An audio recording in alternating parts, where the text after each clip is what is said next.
Sanctus, Sanctus, Sanctus Dominus Deus Sabaoth.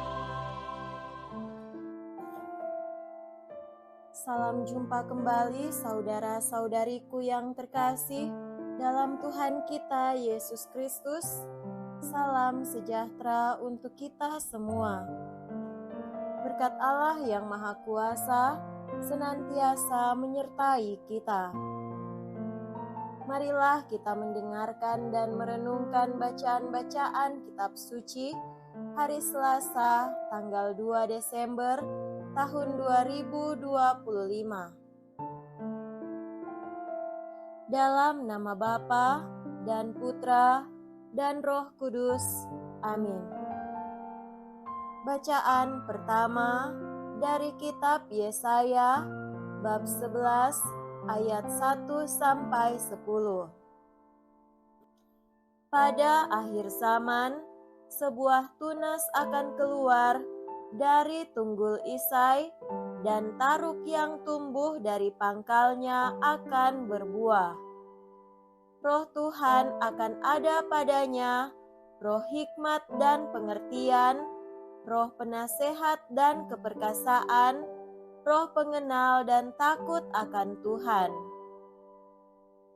Ya, kesenangannya ialah takut akan Tuhan.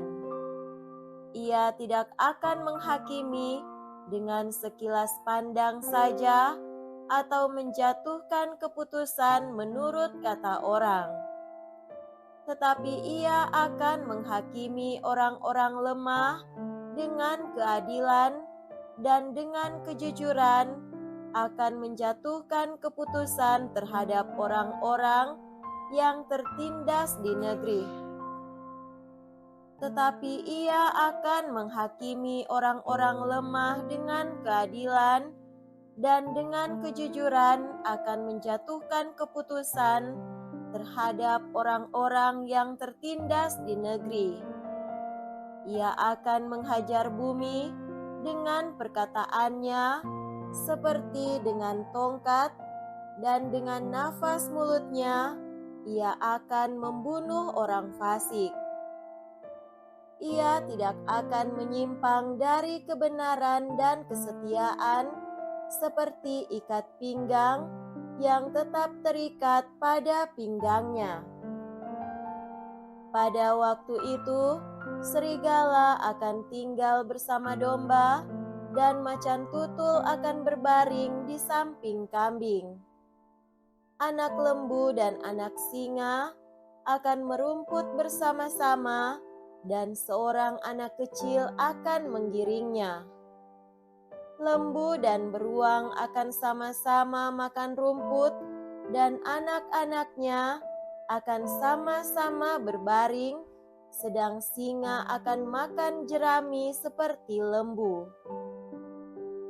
Bayi akan bermain-main dekat liang ular tedung, dan anak yang cerai susu akan mengulurkan tangannya ke sarang ular beludak. Tidak ada yang akan berbuat jahat atau yang berlaku busuk di seluruh gunungmu yang kudus. Sebab seluruh bumi penuh dengan pengenalan akan Tuhan, seperti air laut yang menutupi dasarnya. Maka pada waktu itu, taruk dari pangkal Isai akan berdiri sebagai panji-panji bagi para bangsa. Dia akan dicari oleh suku-suku bangsa, dan tempat kediamannya akan menjadi mulia. Demikianlah sabda Tuhan. Syukur kepada Allah.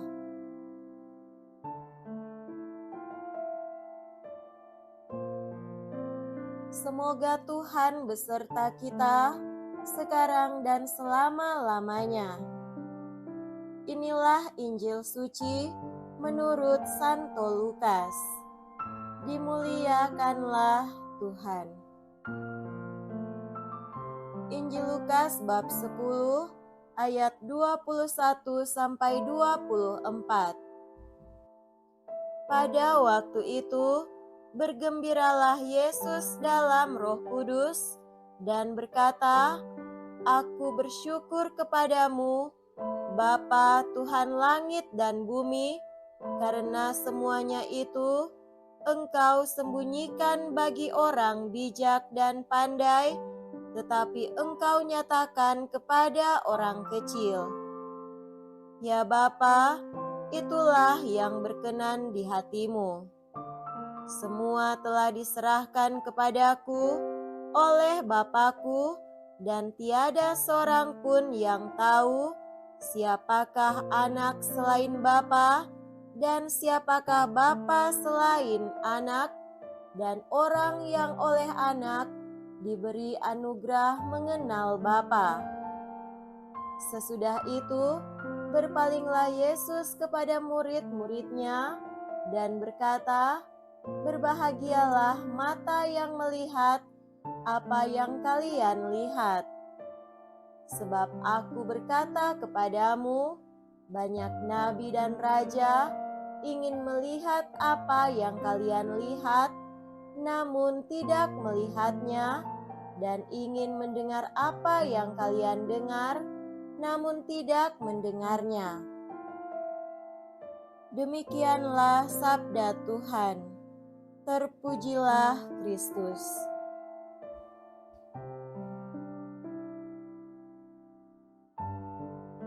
Saudara-saudariku yang terkasih dalam Tuhan kita Yesus Kristus, tema renungan kita pada hari ini adalah menjadi orang bijak dan pandai versi Tuhan. Apa dalam bacaan Injil ketika Yesus berbicara tentang orang bijak dan orang pandai serta orang kecil? Sebenarnya, Yesus hendak menjelaskan bahwa Allah dalam kebijaksanaannya memilih untuk menyatakan pengetahuan rohani dan kebenarannya kepada orang-orang yang sederhana dan rendah hati, tetapi bagi orang-orang yang merasa diri bijak dan pandai, justru tidak dapat memahami kebenaran dan pengetahuan rohani Allah.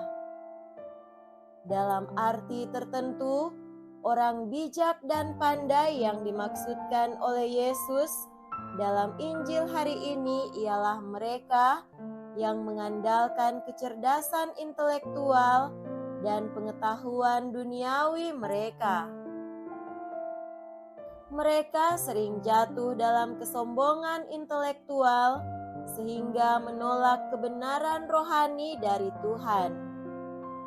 Sedangkan orang kecil adalah mereka yang rendah hati, sederhana, dan tidak sombong. Dengan kualitas-kualitas ini, mereka mudah memahami kebenaran dan pengetahuan Allah. Sedangkan dalam bacaan pertama, Nabi Yesaya mengingatkan kita bahwa cara lain untuk bisa memahami kebenaran dan pengetahuan Allah adalah membiarkan Roh Tuhan tinggal di dalam diri kita. Dengan demikian, roh hikmat dan pengertian, roh penasehat dan keperkasaan, roh pengenalan dan takut akan Tuhan akan juga tinggal di dalam diri kita.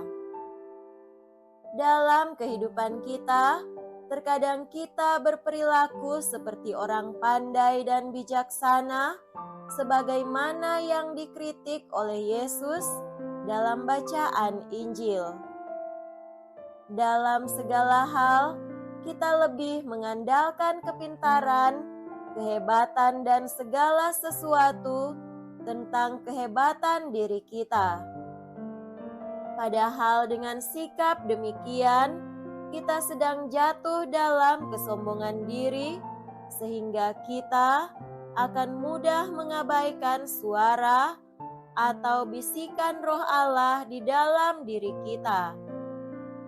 Kita jatuh di dalam sikap seperti ini karena kita tidak meluangkan waktu untuk duduk diam, masuk dalam keheningan, dan membiarkan Roh Tuhan tinggal di dalam diri kita sambil mendengarkan Roh itu berbicara kepada kita tentang diri dan kehidupan kita.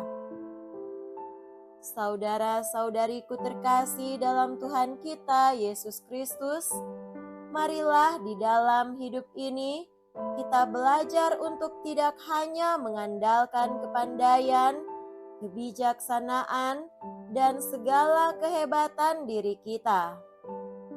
Sebab dengan demikian, kita akan jatuh dalam kesombongan diri.